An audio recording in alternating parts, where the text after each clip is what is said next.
Hey guys, the iPhone 6s was released in September, but what about the iPhone 7?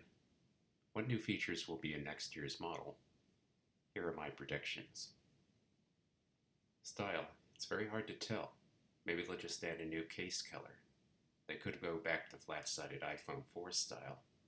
They might even use carbon fiber and plastic for the case. Apple will probably remove the visible antenna band and combine it with the case itself.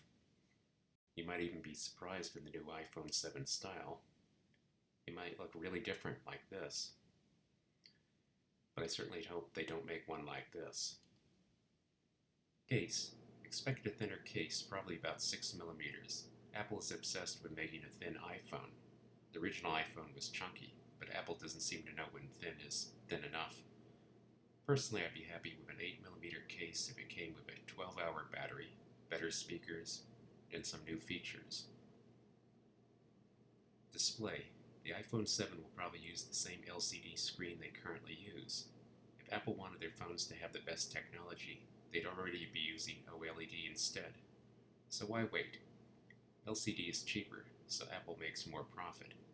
Apple will wait until 2017 or perhaps 2018 before they finally use OLED. Until then, Android phones will have a better display. Screen size. I don't expect the size to change. The iPhone 7 with a 4.7 and the 7 Plus with a 5.5 screen. Pixel density of 326 and 401 might increase a little, however. 4K screen.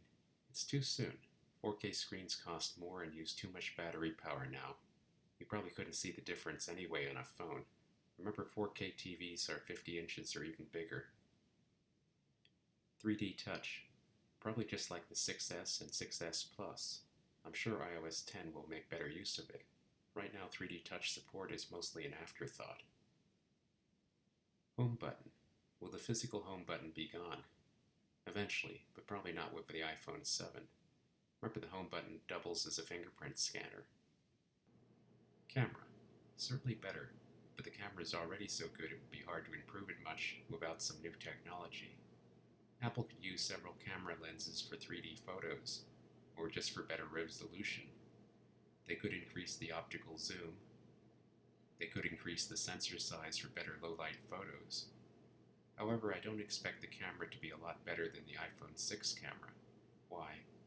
Because most improvements would make the phone thicker, which Apple is unwilling to do. The video will still record in 4K resolution. Only the Plus models will have optical stabilization. Maybe Apple will have a new video mode like super slow motion, since the phone will be fast enough to handle it.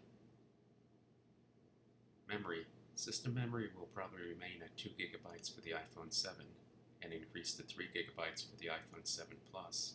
Why? The Plus model needs more memory to handle the extra display pixels. More memory will also run bigger apps and display more browser tabs.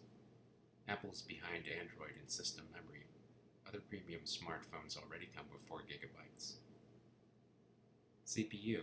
The iPhone 7 will have the new A10 chip, which I expect to be somewhat faster than the A9X. However, the graphics performance will really sizzle compared to the iPhone 6s. It will probably have a 12-core GPU design like the iPad Pro, and even faster. Storage. Apple still sells a 16GB iPhone. It's surprising to sell a premium phone with only 16GB that can record 4K videos. You run out of space in no time. Why does Apple do this? They can charge an extra $100 for more memory, which is mostly profit. This is commonly called the Apple memory tax. It's time for Apple to finally increase the base model to at least 32GB. I think iPhone should come with options of 32, 64, 128, and even 256GB of storage. SD memory. It would be great to have an extra 128GB of SD memory, but I don't expect to see it in an iPhone 7. There are some USB 3 memory card readers and flash memory that should work with it though. Battery. Probably about the same. Apple could make the battery last longer, but the case would have to be thicker. Apple would rather sacrifice battery life to make their iPhone cases as thin as possible. There is new battery technology that would increase the battery life a lot.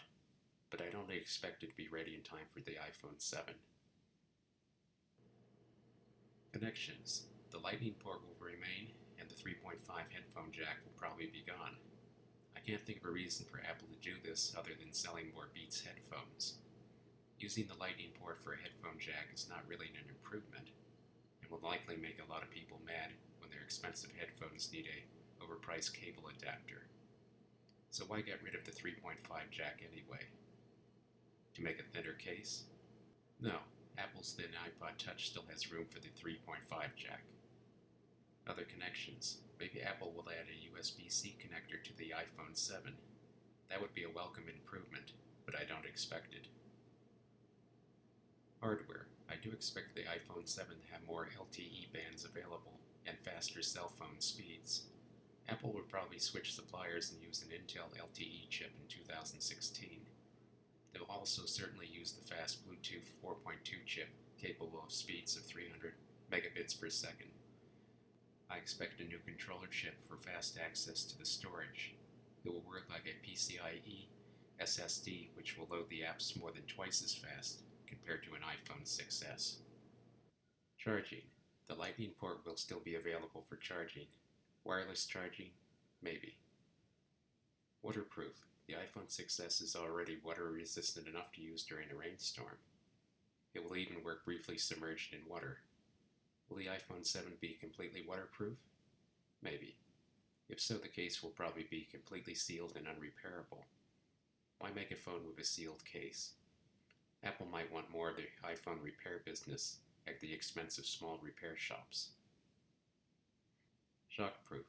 Apple might add shock absorbers to prevent the display from cracking if dropped. Maybe they'll use 6-layer glass like the unbreakable Moto X model. Possibly. Thanks for watching.